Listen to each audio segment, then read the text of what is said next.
বাঁচতে চাও, তোমাকে দুইটা কাজ করতে হবে। ওয়ালাউ আন্না হালাল কুরা আমানু ওয়াত্তাকাউ লাফাতাহনা আলাইহিম বারাকাতিম মিনাস সামাই ওয়াল আরদ। আল্লাহ পাক বলেন, যদি জনপদের লোকেরা, দেশের লোকেরা দুইটা কাজ যদি করে, কয়টা কাজ? দুইটা কাজ যদি করে, আমি আল্লাহর উপরে যদি ঈমান আনে আর আমাকে ভয় করার নীতি যদি অবলম্বন করে চলে, তাহলে আমি রব্বুল আলামিন ওই দেশের মানুষের জন্য আকাশ আর জমিনের সব বরকতের দরজা খুলে দেব। কি ওয়াদা কার?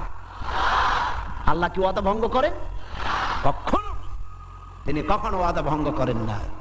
সে আল্লাহ পাকের, তিনি বলছেন যে আমার রিস্কের মালিক আমি, আমি তোমাদেরকে সুযোগ দিয়েছি, গভর্নমেন্ট তৈরি করো, সরকার বানাও, এবং সরকার বানায়া আমার কোরআন দিয়া দেশ চালাও।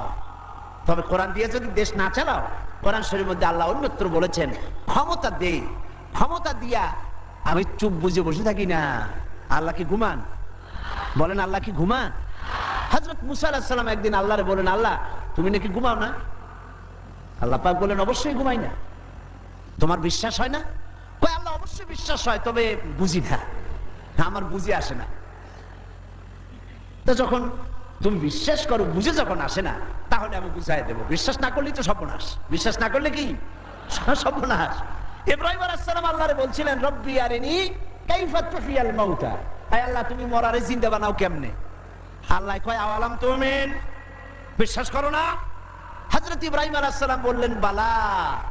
তিনি নাম বলতে পারতেন, নাম মানে হ্যাঁ, আর বালা মানে দুটো শব্দ, দুটো শব্দের অর্থ একরকম না, যদিও ব্যবহারিক পদ্ধতিতে বিভিন্ন জায়গায় দুটো একই অর্থে ব্যবহার হয়, কিন্তু আর্থিক দিক থেকে অর্থাৎ পারিভাষিক দিক থেকে দুটো অর্থ ব্যবহার হয়। হযরত ইব্রাহিম বলতে পারতেন বিশ্বাস করিয়া, নাম। তিনি নাম বললেন না। আল্লাহ বললেন আওয়ালাম তুমিন, বিশ্বাস করো না? জবাবে আমার জাতির পিতা। কে বললেন? আমার জাতির পিতা। চিল্লায় কোন কে? আমার জাতির পিতার নাম কি? আমার জাতির পিতা বললেন বালা। এর অর্থ কি? হয় নট। কেন নয়? অবশ্যই বিশ্বাস করি, ওয়ালাকিন লিয়াতমাইন্না কলবি। কিন্তু আল্লাহ আমি যদি দেখতে পারি তাহলে আমার মনটা একটু ঠান্ডা হয়। শোনা কথা দেখা, এর মধ্যে একটু পার্থক্য আছে তো। আল্লাহ কয় তাহলে আমি তোমার দেখাবো। বিশ্বাস যখন করছো আমি তোমার দেখাবো। মুসা আলাইহিস সালাম কয় আল্লাহ তুমি নাকি ঘুমাও না? কয় ঘুমাই তো না। তুমি বিশ্বাস করো না? কয় করি। বুঝি না। কয় তাহলে বুঝাই, এক গ্লাস পানি নিয়ে আসো। মুসা আলাইহিস সালাম এক গ্লাস পানি নিয়ে আসলেন। আল্লাহ কয় দাঁড়াই থাকো। গ্লাস একটা নিয়ে মুসা আলাইহিস সালাম দাঁড়ায় আছেন। আল্লাহ মুসারে হুকুম করলেন গ্লাস নিয়ে দাঁড়াও, আর ঘুমেরে কইলেন মুসারে ধর। ঘুম এসে মুসা আলাইহিস সালামের ধরছে। এখন হাত গেছে শিথিল হইয়া, হাতের থেকে গ্লাস পড়িয়া ভাঙ্গা টুকরা টুকরা হয়ে গেল। মুসা আলাইহিস সালাম ভয় পেয়ে গেলেন।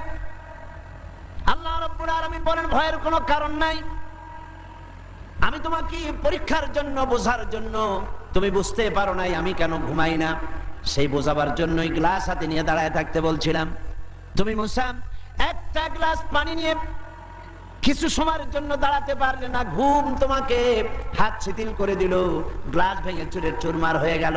আর ওই তামাম বিশাল আকাশ, এই সোলার সিস্টেম, এই পৃথিবীতে আকাশে জমিনে গ্রহ নক্ষত্র সৌররাজি নবমণ্ডল ভূমণ্ডল কুল কায়নাত পুরা সৃষ্টি আমার হাতের মুঠার ভিতরে রয়েছে। গোটা পৃথিবীর সব কিছুর ট্রাফিক আমি আল্লাহ কন্ট্রোল করি। আমি যদি ঘুমায় যাই আকাশ আর জমিনের কোনো সিস্টেম আর বাকি থাকবে না। কোরআন শরীফের ভিতরে আল্লাহ রাব্বুল আলামিন সাফ করে বলেছেন লা তাখুযুহু সিনাতু ওয়ালা নাওম। পড়েন লা তাখুযুহু সিনাতু ওয়ালা নাওম। আল্লাহর ঘুমও নাই, তন্দ্রাও নাই। সুবহানাল্লাহ। ঘুমও নাই, তন্দ্রা বোঝেন তো? জিমানি। আল্লাহ জিমায়ও না, আল্লাহর কোনো ক্লান্তি নাই। সুবহানাল্লাহ। সে আল্লাহ রাব্বুল আলামিন, তিনি বলছেন ক্ষমতা দিয়া ঘুমাই না, লিনানজুরা কাইফা তা'মালুন। ক্ষমতা দিয়ে লিনানজুরা কাইফা তা'মালুন, তাকায়া থাকি তুমি তোমার জনগণের সাথে কি আচরণ করো। জনগণের জনগণের ভাগ্য বদলাও না দলের ভাগ্য বদলাও, তাকাইয়া দেখি সেই আল্লাহ পাক, সে আল্লাহ পাক আগের মতো আছেন না উল্টো পাল্টা হয়ে গেছে? আছে কিনা? আয়াতুল কুরসির ভিতরে আমরা পড়ে থাকি আল্লাহু লা ইলাহা ইল্লা হুয়াল হাইয়ুল কাইয়্যুম। আল্লাহ ছাড়া কোনো ইলাহ নাই, তিনি চিরজাগ্রত, তিনি চিরঞ্জীব। যেমন ছিলেন তেমন আছেন, তেমন সুবহানাল্লাহ। এখন আল্লাহ পাক কি বলছেন? উদখুলু ফিস সিলমি কাফা। যারা ঈমান আনছো, আমরা ঈমান আনছি কিনা? আচ্ছা আমি একটু ঈমানদারদের সংখ্যাটা দেখি, কতজন ঈমান আনছি? আলহামদুলিল্লাহ। হাত নামান, হাত নামান, হাত নামান। আমরা সবাই ঈমানদার, আমরা সবাই কি? তো ঈমানদারদেরকে আল্লাহ পাক বলছেন উদখুলু ফিস সিলমি, পরিপূর্ণরূপে দাখিল হয়ে যাও। কিসের মধ্যে? সিলমের মধ্যে। আত্মসমর্পণ করো, সারেন্ডার হয়ে যাও। আমাদের জাতির পিতা হযরত ইব্রাহিম আলাইহিস সালামকে আল্লাহ রাব্বুল আলামিন অর্ডার করলেন আসলিম, সারেন্ডার করো। আসলিম, সারেন্ডার করো। কাকে বললেন? জাতির পিতাকে। কাকে বললেন? জাতির পিতা হওয়া এত সোজা নয়। গোটা মুসলিম মিল্লাতের পিতা, তাকে পরীক্ষা দিতে হয়, ইমানের পরীক্ষা, হাবিজাবি ফালতুর পরীক্ষা না।